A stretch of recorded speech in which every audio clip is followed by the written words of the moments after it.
Thank you very much, Mr. Speaker. And as always, it is an honor to be able to enter into debate on the important matters that are before this House. And Mr. Speaker, I find it interesting that as we are coming to soon the close of what I believe is the 13th day of debate on what is a question of privilege. Now, for the many Canadians that I know are watching and watching with great concern, when it comes to, they may ask the question, well, what is privilege and why does that matter?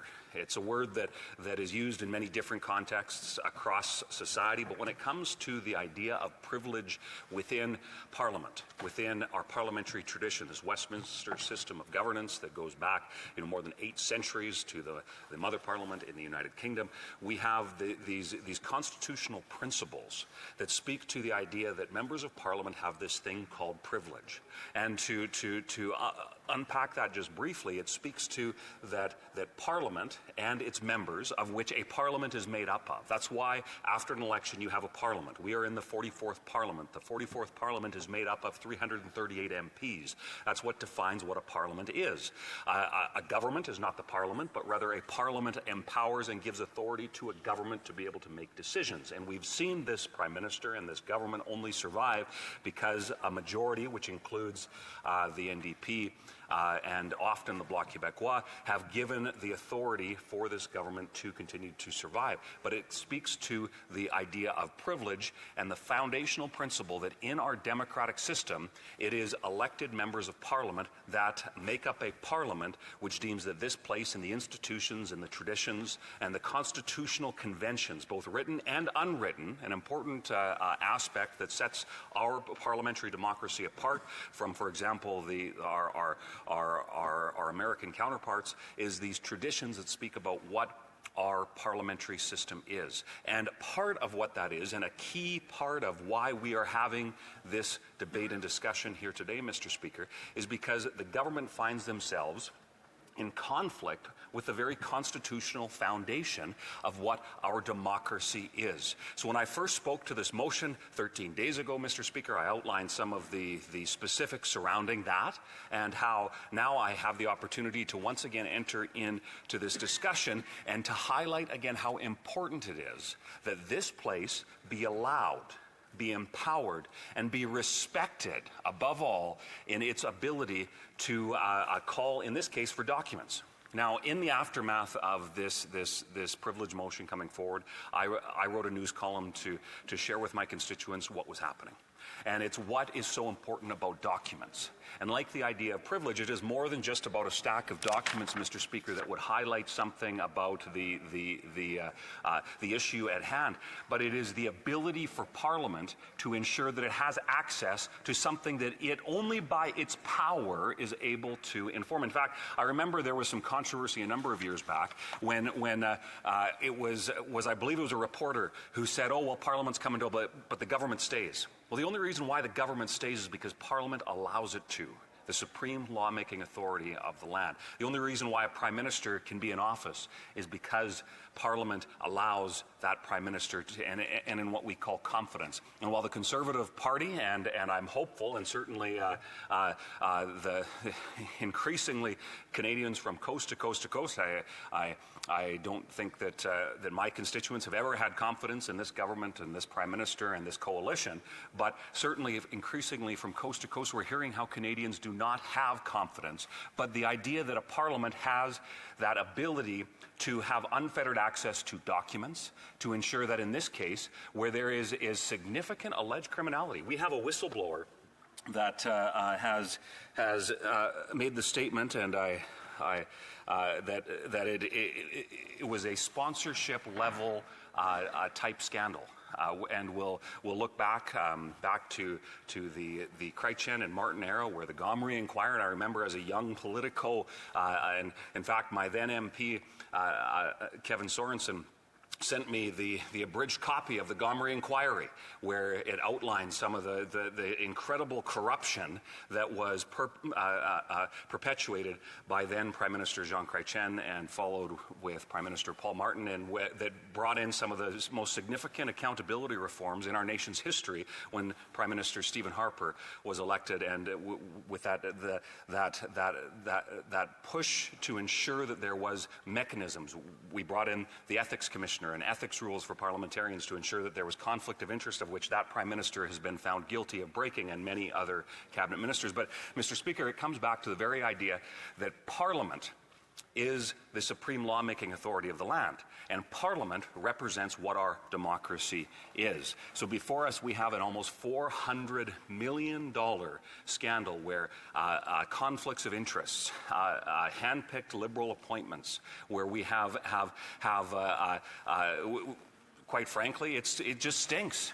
It absolutely stinks, and whistleblowers have come forward putting their careers on the line to say, look, this is wrong. They could not in good conscience continue to operate within the context of not letting people know the level of corruption. So, Mr. Speaker, that is why over the last 13 or so days, it is bewildering that we have a government that, despite Parliament and the constitutional conventions that have established this place, and it's more than 8 centuries of history, that those Liberals are so quick to dismiss them to cover up their corruption.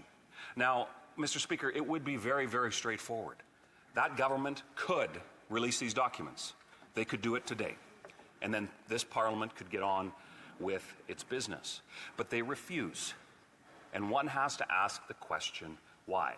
Now, it seems like each and every day there's a different excuse as to why they won't do it. They say one thing one day, and one cabinet minister stands up and peacocks about something, and then another will stand up and say something else, and it seems like their message is always changing. But Canadians are asking the simple question, why? Why are they unwilling to allow full transparency on this $400 million and the context to which not for MPs to simply peruse these documents, but to give the RCMP unfettered access to ensure that, Mr. Speaker, there we can get answers to the very foundational questions about this scandal and the alleged corruption that was brought forward not by Conservatives, but by whistleblowers in some cases within their own department. And, Mr. Speaker, I would conclude my speech today and look forward to being able to pick up, and I have a series of further points that I look forward to expanding a little bit on tomorrow, but I would simply conclude my speech today by saying this. This government has created a circumstance where they have normalized constitutional crises, and that is where we are at today. We've seen it before when they tried to have unfettered taxation ability, which Conservatives, because of Conservatives pushing back, that was rejected. We see on a regular basis they're willing to throw the Constitution under the bus for their narrow political interests. And, Mr. Speaker, it is time for that to end. It is time for accountability. It is time for Parliament and the supremacy that it should enjoy in our democracy to be restored. And, Mr. Speaker, when Conservatives are elected, that's what we'll do.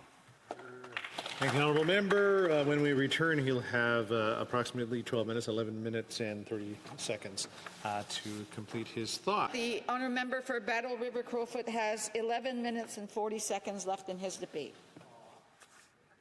Thank you very much, Madam Speaker, and as always, it is an honour to be able to stand here representing the good people of Battle River Crowfoot and talk about issues that are so important to them, and especially when it comes to the appropriate use of tax dollars, which is at the crux of what we have been now for, I believe this is the 14th day that this House has been seized with the subject of some documents. And as I referenced yesterday, just prior to the House adjourning for the day, it's not just about some documents. It's not just about a stack of paper, Madam Speaker, but rather the privileged debate that is taking place in this House is about the fundamental basis of what our democratic system is.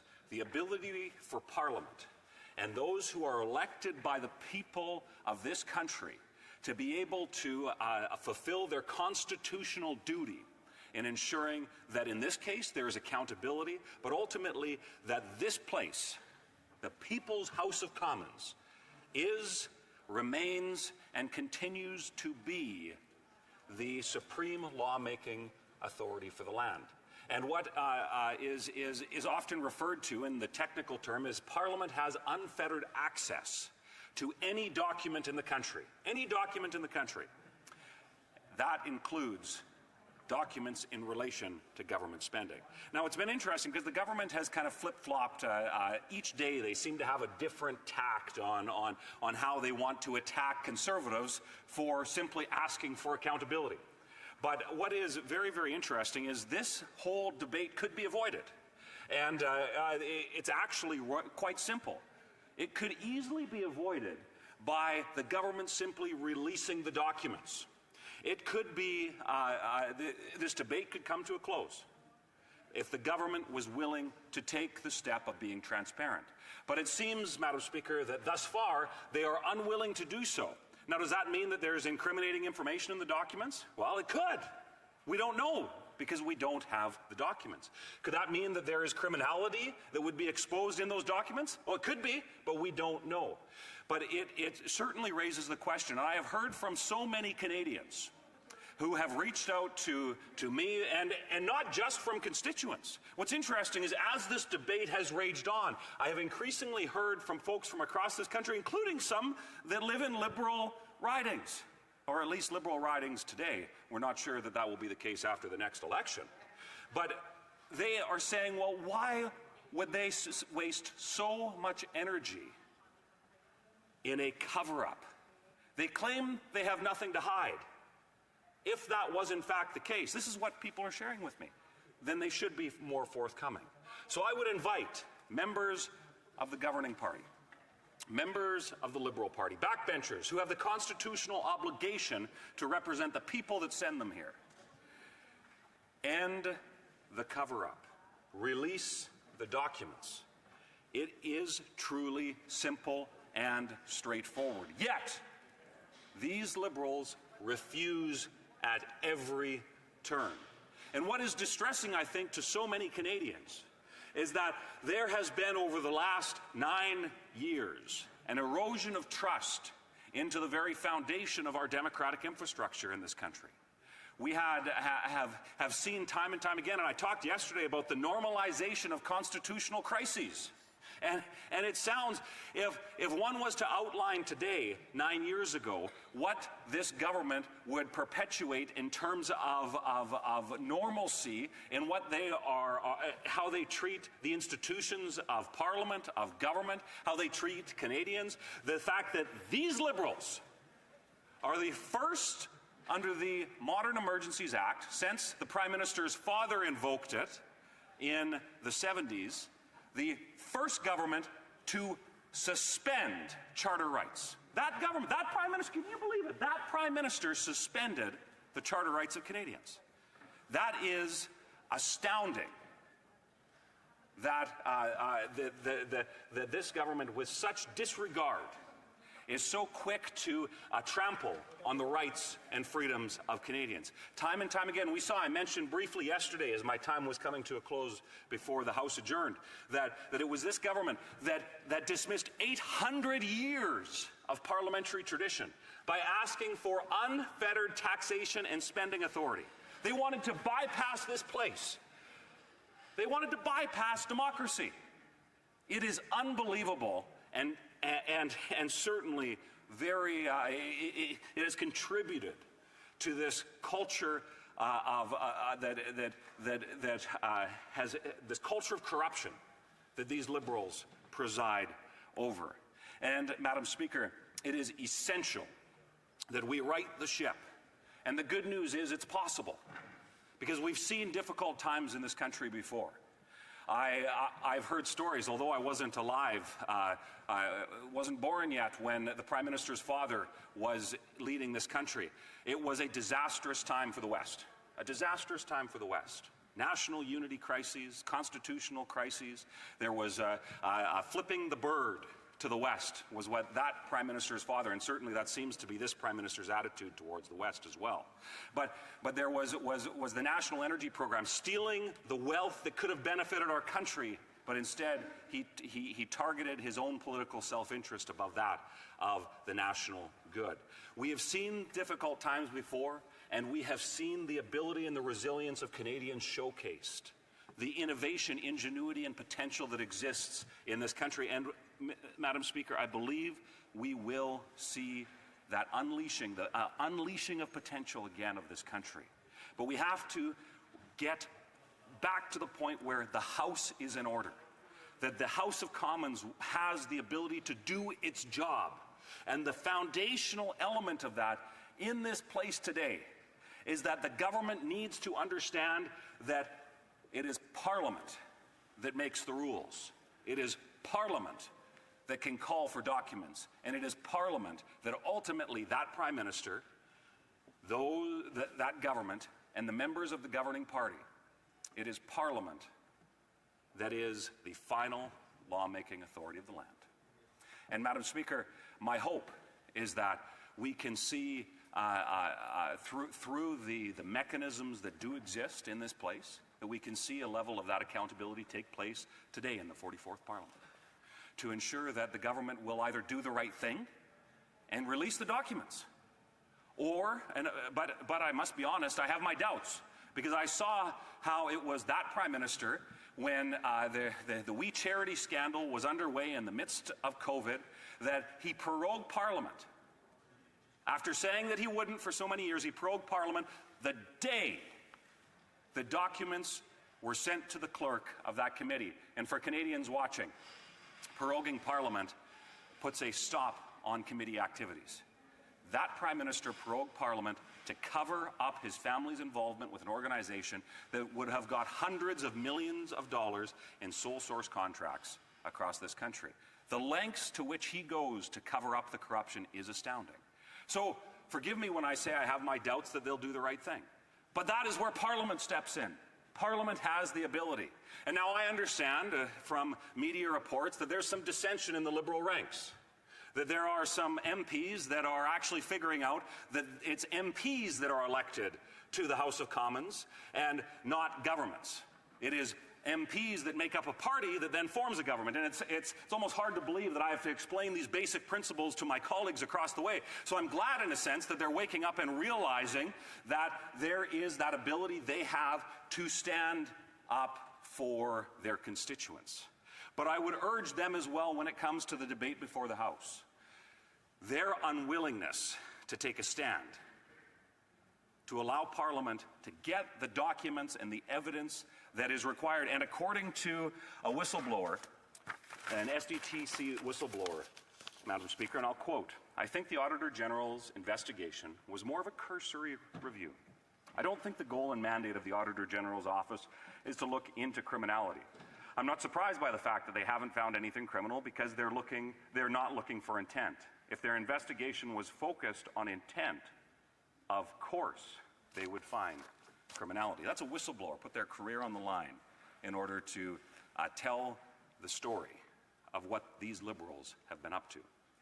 So, Madam Speaker, as my speech comes to a close, this is a plea to all members of this place, but in particular members of the Liberal Party.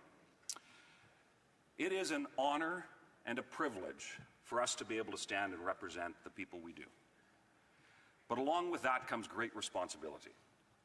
And for the fact that we have a Prime Minister and a government that is so quick to dismiss the need to ensure that there is integrity and accountability in the structures of governing our country, I would urge them all, this is a plea, stand up for what's right.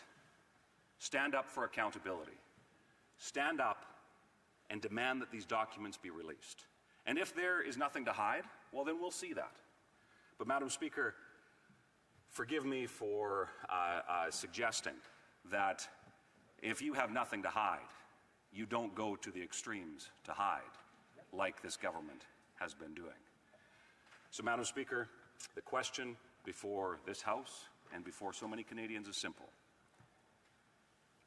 Release the documents so that the investigation can be done to take that small step to bring integrity, accountability back to the institutions that are so dear, so important, and I would hope that we all love so much.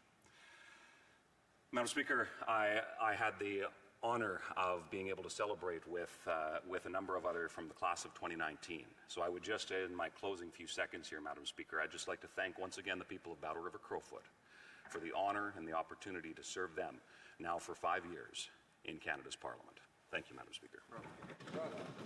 Questions and comments? The honourable member for Fleetwood Park Hills. Thank you, Madam Speaker. I'd like to invite Canadians to be woke to the disingenuous narrative being put forward by the Conservative Party. The RCMP says they have the documents they need. The RCMP has the ability to ask for further documents directly and not have them spoon-fed through Parliament. The Speaker has said the proper transit of the documents being requested would go to a standing committee. And it's my understanding that that's precisely what the government is prepared to do. All that then, why are the Conservatives burning up now 3 weeks of parliamentary time on something that, a proposition that's totally improper? The honourable member for Battle River Crowfoot. Madam Speaker, here we go again. We have a member of the Liberal Party that is somehow suggesting that Parliament shouldn't be doing its job. Now, here's the facts. At any point in time, a majority of the House could, in fact, shut down this debate. But they haven't. Because there is, I think, an agreement amongst certainly a majority of members in this House that the release of these documents is that important to this institution and its ability to function properly. Now, the RCMP itself, in fact, I was flipping through and I couldn't find the letter right in front of me, but the RCMP itself did say that it has some of the documents, but it does not have all of them, Madam Speaker. And the fact that this government is unwilling to be transparent and forthright with that information, I would suggest speaks to that culture of corruption and the fact that it looks like there is a cover-up before us. But what's interesting, Madam Speaker, is Conservatives are saying, look, we don't want to conduct the investigation. We want to simply ensure that the RCMP has everything they need to conduct the investigation themselves. Madam Speaker, it seems to me that that's just common sense. What are the Liberals hiding? Questions and comments? The honourable member for Hamilton Centre. Thank you very much, Madam Speaker. I've had the privilege of serving with the honourable member, and despite our political differences, I do think that there are areas of common ground, particularly around process, procedure, and integrity. And he spoke in his opening remarks. He said that this House has been seized with this issue. Let's talk about that for a moment, Madam Speaker. The question I want to put to the honourable member is who is seizing this House? When he talks about what they put forward a motion, and I don't know, we'll have to go back to the answer and see how many times we had to explain it to them. They put forward a motion to go to Proc. I know him to be an honourable man. Will the honourable member please rise, just come clean with Canadians, and let them know that indeed it is the Conservatives who are permanently putting this House seized on this issue by filibustering their own motion. The honourable member for Battle River Crowfoot. Thank you very much, Madam Speaker, and I have enjoyed working, despite our political differences, with that member. And what I find very, very interesting, Madam Speaker, is at any point in time, the government, with the support of one of the opposition parties, and it won't be the Conservatives, we've made that very, very clear, and they could put an end to this debate. They could invoke closure on this debate. But thus far, that hasn't happened. So it is, I believe, such an important issue that we need to continue to ensure that we bring to light and give the opportunity for the Liberals to simply do the right thing. Release the documents. And when it comes to those who are engaging in debate on the subject, Madam Speaker, it's certainly not only Conservatives. There is members of every political party that are asking questions, providing commentary, and even in some cases giving speeches, Madam Speaker. So to suggest that it is only Conservatives that are holding this up, and I enjoyed the opportunity this morning, in addition to the debate that we have here before us, and a very important discussion on safe sport as well. So it's not like we're also not talking about other important issues facing so many Canadians. That's the honourable member for King Vaughan. Thank you, Madam Speaker. I'd like to ask my colleague if he could explain to the people watching today If our leader did go through the security check, he would be gagged. Can you please explain that the only person in this Parliament that can expose those names is the Prime Minister? Can you let the people of Canada know that? Remind the honourable member that she's to address questions and comments directly through the chair and not directly to the members. The honourable member for Battle River Crowfoot. Thank you very much, Madam Speaker.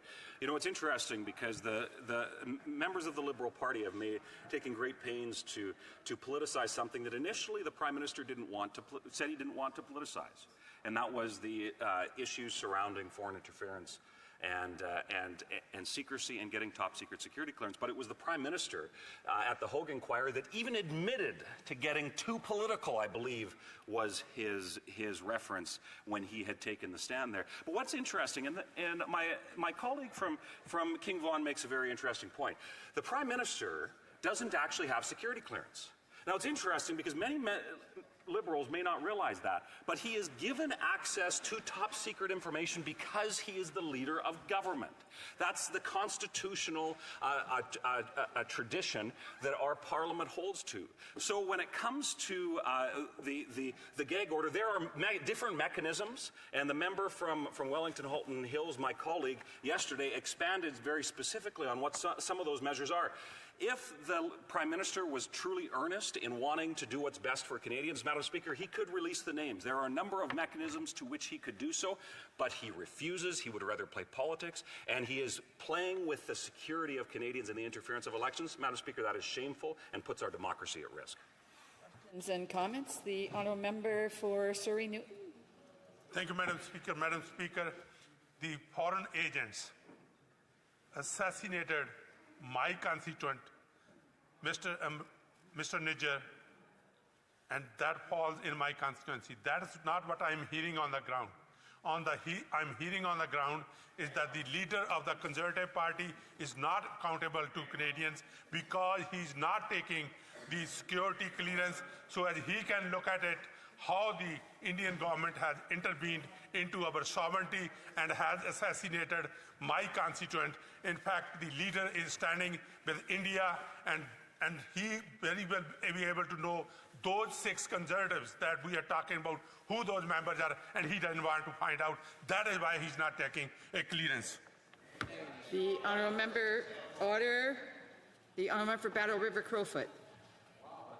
The Prime Minister of this country could release the names so that Canadians could know and make that decision for themselves. But instead of doing what is in the best interests of national security, instead of doing what is in the best interests of democracy, the Prime Minister has decided that he will prioritize his own political self-interest. But specifically for that member who has highlighted a significant issue, I am curious as to what his constituents think about the parliamentary secretary denying the unanimous consent motion that was put forward on Monday about the standing up of a special committee to investigate the very issue that he claims is so important. Madam Speaker, it wasn't a Conservative that denied it. It wasn't a member of the Bloc. It wasn't a member of the NDP. It wasn't an independent. It was the parliamentary secretary, I believe, to the Prime Minister or to the House Leader. You'd have to forgive me. I don't recall. He's up so often. It's easy to forget.